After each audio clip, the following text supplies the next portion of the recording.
आज का यह प्रसंग विजय मनोहर तिवारी की रचनात्मक निष्ठाओं के प्रति शुभकामनाओं का प्रसंग भी है और एक ऐसी शुभेच्छी के रूप में आज विशेष उपस्थिति हमारे बीच बन रही है और आप सब उसकी साक्षी हैं। आदरणीय डॉक्टर मोहन राव भागवत जी की परंपरा कहती है कि तुम गढ़े इसलिए गए कि तुम जो आज हो उससे कल और बेहतर बन सको। तुम तराशे इसलिए गए कि तुम कुछ ऐसा तलाश सको जो निर्माण का मानक बने। तुम बनाए इसलिए गए कि तुम गतिशील इसलिए किए गए कि तुम पड़ाव भर न बने रहो, मंजिल भी बनो। तुम्हें अंजूरी इसलिए सौंपी गई कि तुम आचमन भर न करते रहो, कुछ अर्घ्य भी चढ़ाओ। तुम्हें कंठ भागवत जी के जीवन और कर्म में उनके ऐसे ही आध्यात्मिक मन को पढ़ा जा सकता है। दुनिया के सबसे बड़े संगठन राष्ट्रीय स्वयंसेवक संघ का गुरुतर दायित्व आज उनके ऊपर है और एक सच्चे नेतृत्व की नुमाइंदगी आदरणीय भागवत जी के माध्यम से हम देख रहे हैं। बहुत ही सम्मान के साथ आदरणीय भागवत जी को आप सबके बीच आमंत्रित करता हूँ। आप आएं और हम सबका मार्गदर्शन करें।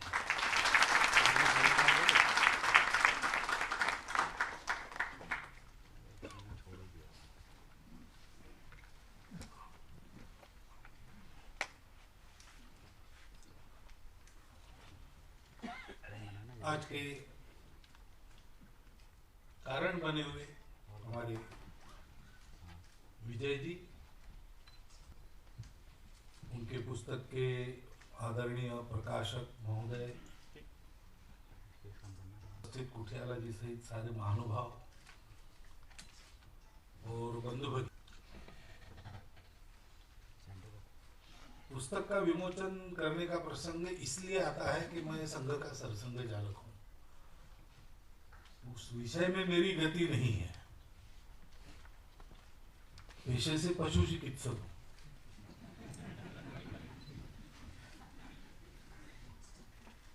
परंतु अब स्थान जो है मेरा, जहां संघ ने बिठाया है, उसके चलते एक आवश्यक काम के नाते ये करना पड़ता है।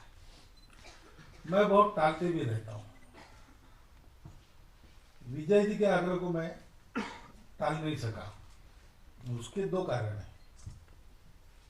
पहली बार मेरी भेंट तो उनकी शाखा में हुई।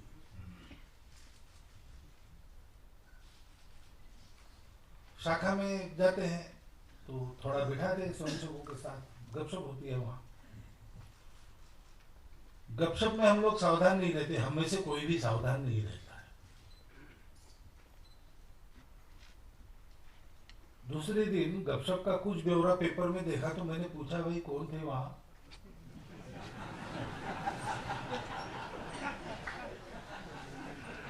तो पता चला कि ये महाराज थे।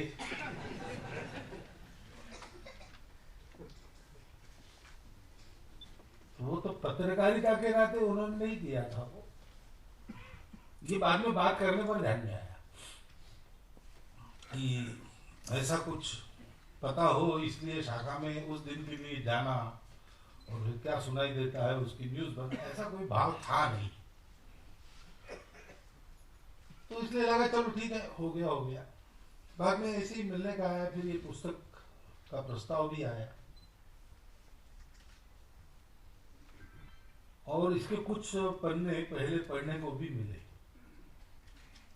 पढ़ने के बाद मुझे लगा कि मुझे कुछ समझता है उसमें इसलिए नहीं, लेकिन जो लिखा गया है वो ऐसा लिखा गया है कि अगर मुझे वहां बुलाया है तो मुझे जाना चाहिए।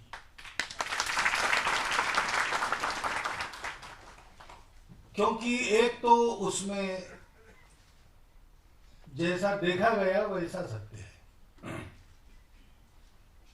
यानी लिखने वाले की प्रामाणिकता है।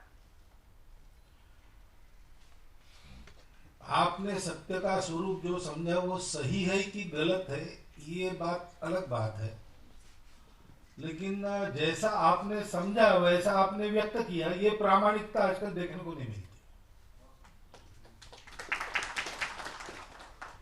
बहुत सारे लोग पॉलिसी बनाते हैं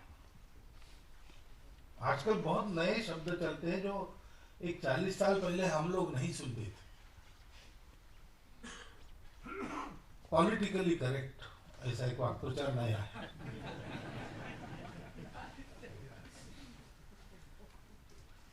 तो ये पॉलिटिकली करेक्ट होने का उसमें कोई प्रयास नहीं है, क्योंकि निर्भयता है जो पत्रकार में होनी चाहिए।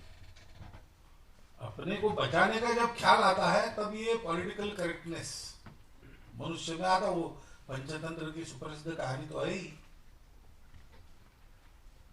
कि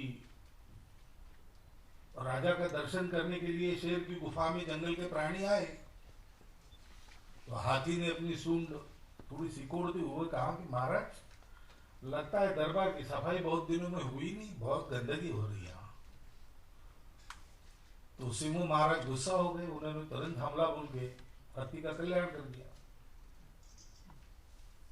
और अब हो गया, यानी जो अपने को बुरा कहने वाला है उसको तो दबा दिया, लेकिन उसने जो बदनामी की है उसको तो वापस लेना पड़ेगा, अपने आप को अच्छा साबित करना पड़ेगा। इसलिए फिर ऊंट को पूछा कि क्यों ये हाथी कह रहा था कि बहुत गंदा आ रही, तुमको क्या लगता है? अब ऊंट ने अपने सामने देखा था हाथी को, तो ऊंट ने कहा महाराज ये कहाँ से ऐसी बात लाया, पता नहीं, मुझे तो यहाँ सारे विश्व भर की सुगंधी अनुभव। और गुस्सा हो गया क्योंकि एकदम उल्टी बात कह रहा है और इसलिए सत्य को स्थापित कर रहा है। जब सत्य तो सामान्य लोग भी जानते हैं, वो बोल नहीं सकते, एकदम समझ नहीं सकते, लेकिन जो है उसको, जिसको आजकल की भाषा में पब्लिक कहा जाता है, वो जितना समझती उतना कोई नहीं समझता, वो सब जानते हैं। तो सिंह ने सोचा कि पब्लिक एकदम सिरे का झूठ सुनेगी तो उसका और ये पक्का हो जाएगा कि आगे देखिए, इसलिए और गुस्सा हो गया और चाटुकारिता करता है, फिर से उस पर हमला करके उसको भी मार दिया। फिर सियार को पूछा क्यों, तुम्हारा क्या कहना है? अब सियार ने दोनों का हाशर देखा था और ये ध्यान आ गया था उसमें कि अभी पॉलिटिकल करेक्ट होने के सिवाय दूसरा उपाय नहीं। तो उसने कहा कि महाराज मैं बताता आपको, लेकिन 3 दिन से ऐसा जुकाम है कि गंदगी नहीं आती।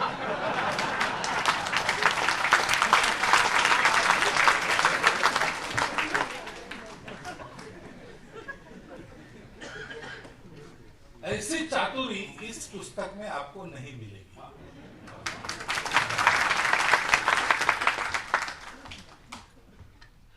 और इसलिए मैंने कहा कि इसमें जाना चाहिए, क्योंकि पत्रकारिता में रहकर इसका परिचय देने की अपेक्षा है।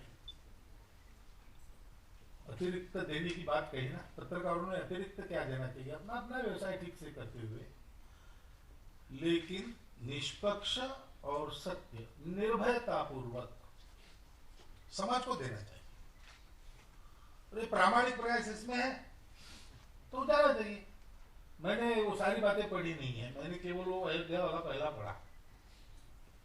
अब बाकी उसमें कुछ भी लिखा हो, मेरे मतों के अनुकूल हो प्रतिकूल हो, मुझे चिंता नहीं, क्योंकि जो भी लिखा है वो उन्होंने जैसा समझा वैसा बेबाक निर्भय जैसा का वैसा दिया है। और हम सब लोगों को अपने को समझने में, भारत को समझने में वो अपना मत कुछ भी हो सहायक ही होगा, ये पक्की बात।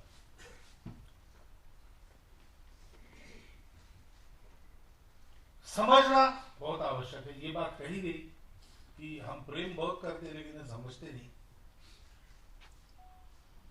मुझे लगता है कि थोड़ी अपनी ही जांच कर लेनी चाहिए कि हम प्रेम करते हैं क्या वास्तव, क्योंकि वास्तविक प्रेम भक्ति तो ऐसी चीज है कि जो कोई नहीं जान सकता उसको भी वो जान सकती है। शेष महेश गुणेश दिनेश सुरेश हु जाहु निरंतर जावई, जाहि अनादि अनंत अखंड अछेद अभेद वेद सुवेद बतावई, नारद से शुक व्यास रचे कुछ पछे हारि थके कुछ पार न पावई, ताही अहीर की चोहरिया चचिया भरी चाच पे नाच रहा। ये प्रेम की शक्ति होती है।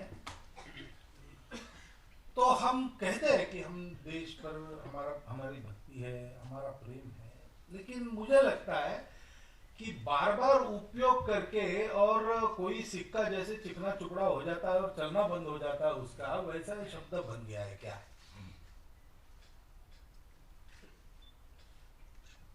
देशभक्ति, ये भक्ति यानी क्या है? उसमें अपना तो अस्तित्व ही नहीं रहता। शरीर से हम मिट जाए न मिट जाए, लौकिक दृष्टि से हम रहे न रहे, अपने अहंकार का अस्तित्व ही नहीं। और ऐसा होने पर भी, यानी हम और भक्ति का विषय एक रूप होने के बाद भी भक्ति का विषय हमारे लिए हमसे श्रेष्ठ रहता है। हम और अपने भक्ति का विषय एकाकार हो जाते, लेकिन स्वयं का अहंकार ऐसा लुप्त हो जाता है, एकाकार होने के बाद भी हम और वो बराबर है ऐसा हम नहीं मानते। हम मानते कि वो बड़ा है। यद्यपि भेदापगमे नाथ तवाहम न मामकी नस्त्वम। भेद तिरोहित हो गए भगवान, तुम और मैं एक ही बन गए, फिर भी मालिक तुम हो, मैं नहीं, मैं तुम्हारा हूं, तुम मेरे नहीं। क्यों? सामुद्रो ही तरंगा कोचन समुद्रो ही तारंगा। हमेशा सागर की लहरें होती है, लहरों का सागर नहीं होता है। सागर और लहर एक रूप है, लेकिन कहीं किसी भाषा में लहरों का सागर नहीं कहा जाता, सागर की लहरें ही मानी जाती। ऐसी भक्ति अगर देश की करते हैं तो ये देश समझ में आता है, नहीं तो ये देश समझ में किसी के नहीं आता। अनेक विद्वान आते हैं, अपनी तर्क दृष्टि से, ज्ञान दृष्टि से इसको जानने का प्रयास करते हैं, कुछ थोड़ा सा ध्यान में आता है, बाकी सारा अज्ञात ही रह जाता है। इस देश को भक्ति से जाना जाता है। अगर हम इस देश को नहीं जानते तो उसके दो ही कारण हो सकते हैं कि जिसको हम जानते हैं उसको हमने पकड़ के रखा है, छोड़ा नहीं, या तो फिर इस देश पर हमारी भक्ति नहीं। हमको जांच करनी चाहिए, क्योंकि है मेरा प्रेम है ऐसा हम कहते हैं, लेकिन वो कहाँ तक जाता है? यानी हमको किसी को ठगना नहीं होता है। हम मानते हैं कि हमारा प्रेम है, हम मन से मानते हैं हमारा प्रेम है, लेकिन अपना प्रेम कितना दूर जा सकता है, अपनी भक्ति कितने तक चल सकती है, इसका अंदाजा हमको नहीं। हमारी ध्येय पर भक्ति अनंत है।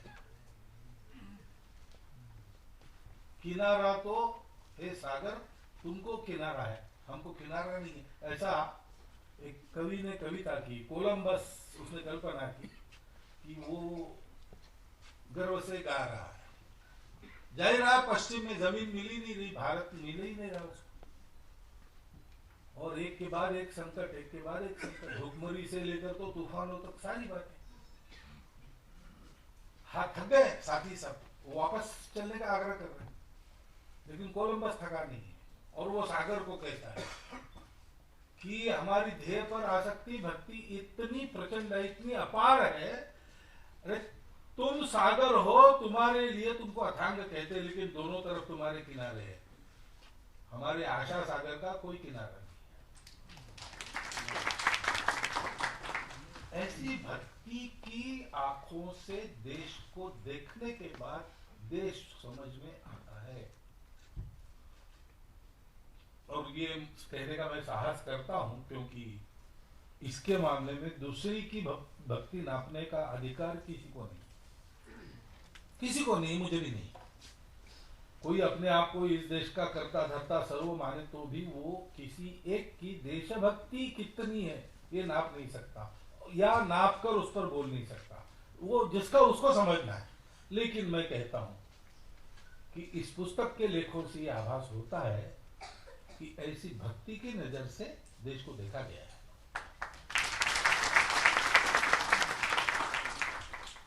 ऐसा है तो फिर सब दिखता है।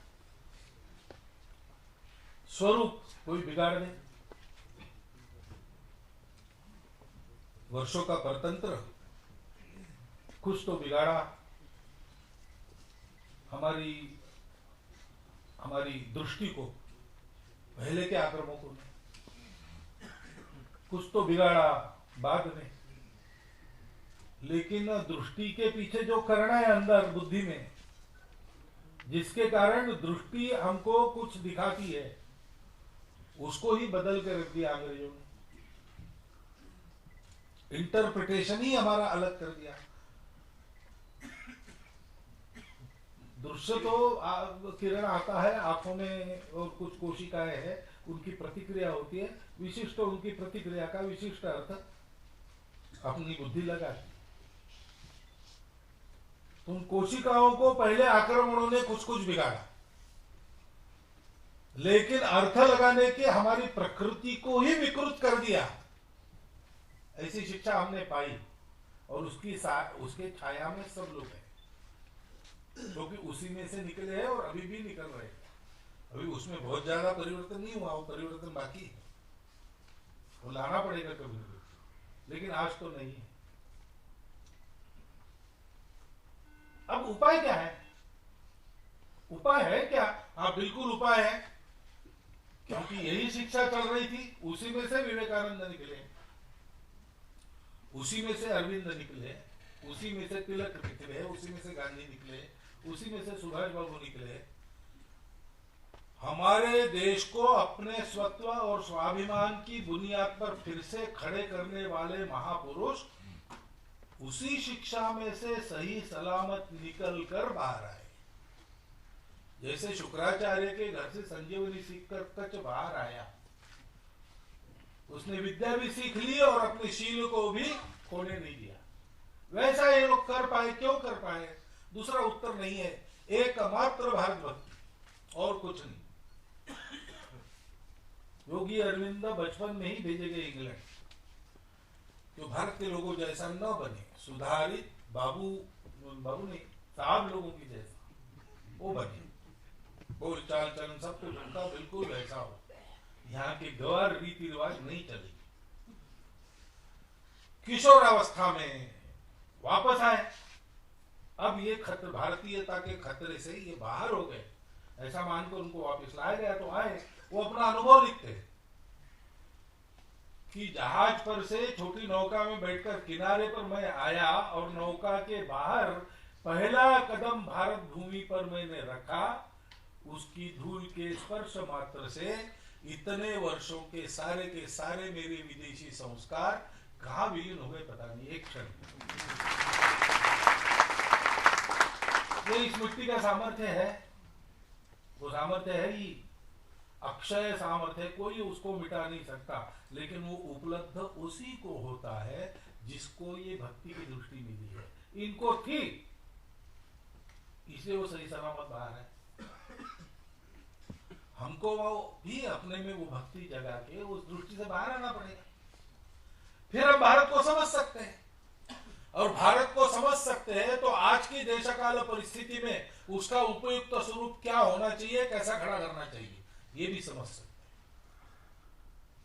सदिच्छा में भी अगर खिलवाड़ हो गई तो परिणाम अच्छे नहीं होते। केवल सदिच्छा मात्र पर्याप्त नहीं है, सदिच्छा के साथ भारत को जानने के लिए भारत की ऐसी परिपूर्ण भक्ति मन में जगनी चाहिए। वो भक्ति जगाने वाला साहित्य पर्याप्त है अपने पास। यहाँ के शौर्य स्मारक में करने गया था, आप वहां जाएंगे और जो कविताएं लिखी है उतनी पढ़ के आएंगे तो हो जाएगा, मन से पढ़ेंगे। परंतु मैं आपको मेरा मत बताना चाहता हूं कि भारत की भक्ति जगाने वाले साहित्य संभार में एक नया एडिशन इस पुस्तक के निमित्त, इस पुस्तक के द्वारा हुआ।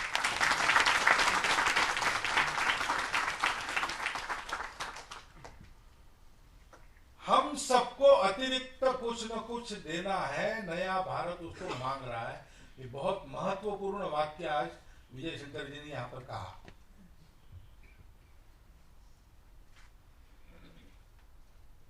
समारंभ के भाषण के रूप में उसको मत लीजिए, इसका आप में से प्रत्येक व्यक्तिशः अपने लिए विचार करे।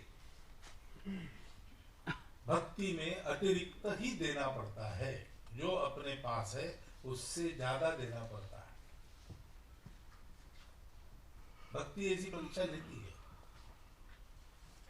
और जो ऐसा भक्ति पूर्वक अतिरिक्त देते हैं उनको भक्ति ज्ञान का लाभ करा देती है।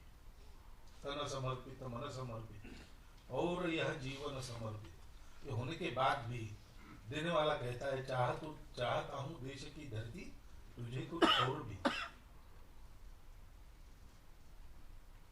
इस उत्कट भक्ति के साथ हम विचार करें, भक्ति ज्ञान भी देगी और जो जो अतिरिक्त मांगा जाएगा वो प्रस्तुत करने का सामर्थ्य भी, शक्ति भी उससे मिलेगी।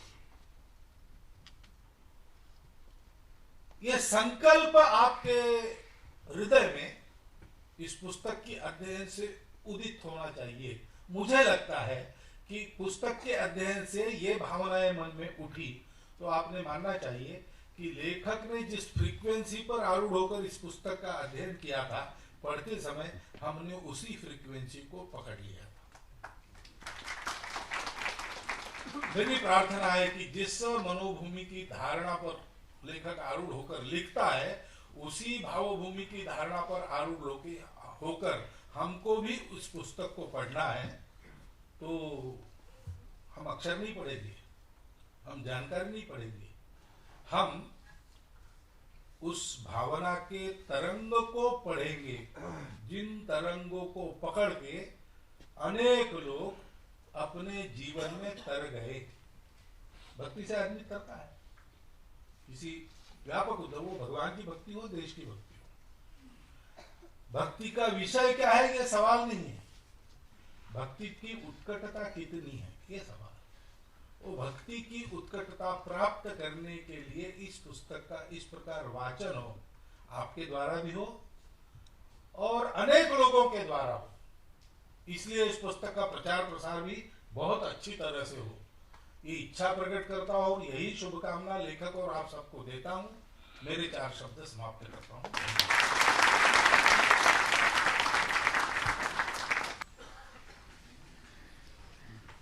बहुत बहुत साधुवाद, धन्यवाद, कृतज्ञता आदरणीय डॉक्टर की बात की, जिस संकल्प की बात की, निश्चित रूप से विजय मनोहर तिवारी के अंतःकरण से रामदीन त्यागी इस कैलेंडर को अपनी संकल्पना से प्रकाशन तक पहुंचाने में अपनी महत्वपूर्ण भूमिका का निर्वाह करते रहे।